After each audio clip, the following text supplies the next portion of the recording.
दोस्तों RRB ALP और technician की एग्जाम डेट को तो सभी को पता है। एग्जाम डेट सबकी आ चुकी है और ज़्यादा समय आपके पास नहीं है सीबीटी वन के लिए। अब आपने कभी ये सोचा है कि पहले क्या होता था कि आरआरबी एएलपी और टेक्नीशियन की वैकेंसी जो है एक ही फॉर्म में आती थी, एक ही नोटिफिकेशन में। कि नोटिफिकेशन होता था कि आरआरबी एएलपी टेक्नीशियन वैकेंसी 2019। कितनी वैकेंसी? जैसे 50,000 वैकेंसी। 50,000 वैकेंसी में क्या होता था कि जैसे 25,000 दे दी एएलपी की, 25,000 टेक्नीशियन की दे दी, या 20,000 एएलपी की दे दी और 30,000 टेक्नीशियन की दे दी। जब ऐसे आती थी। अब क्या है, एएलपी की अलग है और टेक्नीशियन की अलग है। तो इन दोनों में क्या अंतर है? इन दोनों से किस कैंडिडेट को फायदा है, किसको नुकसान है, कैसे नुकसान है?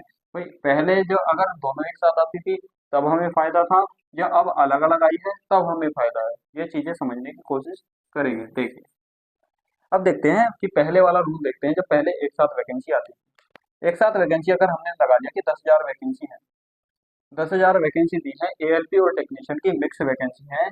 अगर इनमें 6,000 वैकेंसी हमारी टेक्नीशियन की है और इसमें 4,000 वैकेंसी एएलपी की।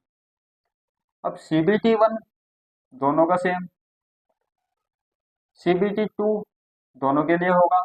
अब इसके लिए अपना क्या होगा, इसमें ट्रेड वाला होगा, ट्रेड वाला दोनों का होगा, और इसमें जो पार्ट बी होता है वो दोनों का होगा।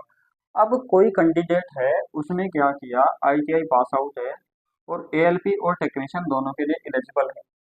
अब उसने क्या किया, अगर एएलपी और टेक्नीशियन, ठीक है, एक जोन है, कोई भी जोन ले लेते हैं, जैसे हमने एनआर में ले लिया, ठीक है, northern railway Delhi zone, Chandigarh के नाम से, जम्मू के नाम से, किसी से भी आया है। एएलपी की जो कट ऑफ है जनरल कैटेगरी की, ये 57 नंबर गई। ठीक है, पहले की बात, जो पहले एक साथ वैकेंसी आती थी, समझ लेना। और टेक्नीशियन की कट ऑफ जनरल कैटेगरी की अगर 62 नंबर पे गई, एग्जाम्पल, टेक्नीशियन की कट ऑफ 62 पे गई, एएलपी की 57 पे गई, तो वो क्या करेगा, साई को देगा, साई को देगा। अब खुदा न खास वो साइको में हो जाता है फेल, तो एएलपी के लिए तो एलिजिबिलिटी उसकी खत्म, साइको में फेल हो गया। अब अगर नंबर उसके 65 आ जाते हैं, फिर वहां देखा जाता था कि टेक्नीशियन के लिए क्वालिफाई है या नहीं है। और टेक्नीशियन की कट ऑफ 62 है और उसके नंबर 65 है, इसमें कोई साइको नहीं होगा, तो इसके लिए एलिजिबल है, उसका मेडिकल स्टैंडर्ड ठीक है, तो उसे ये जॉब मिल जाती थी। पहले क्या था कि अगर कोई कैंडिडेट है और एएलपी में साइको में अगर बाहर हो जाता है, तो कहीं ना कहीं अगर वो टेक्नीशियन की कट ऑफ को पार कर रहा है, तो उसको टेक्नीशियन की जॉब मिल जाती थी। यानी कि उसका फायदा हो जाता था कि अगर एएलपी में बाहर हो गया तो वो टेक्नीशियन के लिए भी उसके चांस है। अब क्या किया गया कि एएलपी की वैकेंसी अलग और टेक्नीशियन की अलग। अब देखिए, अब कोई कैंडिडेट है, अगर एएलपी में 80 नंबर भी ले आता है और वो साइको में बाहर हो जाता है, या उसका मेडिकल स्टैंडर्ड A1 नहीं आ पाता, तो भैया वो वैकेंसी से भी बाहर हो जाएगा। क्योंकि वैकेंसी अलग अलग है, एएलपी की अलग है, टेक्नीशियन की अलग है। फिर वो टेक्नीशियन का एग्जाम देगा। अगर टेक्नीशियन की कट ऑफ 79 गई और उसका पेपर हार्ड आ गया है, किस तरीके से भी उसके 75 रह जाते हैं, तो वो वहां से भी बाहर हो गया।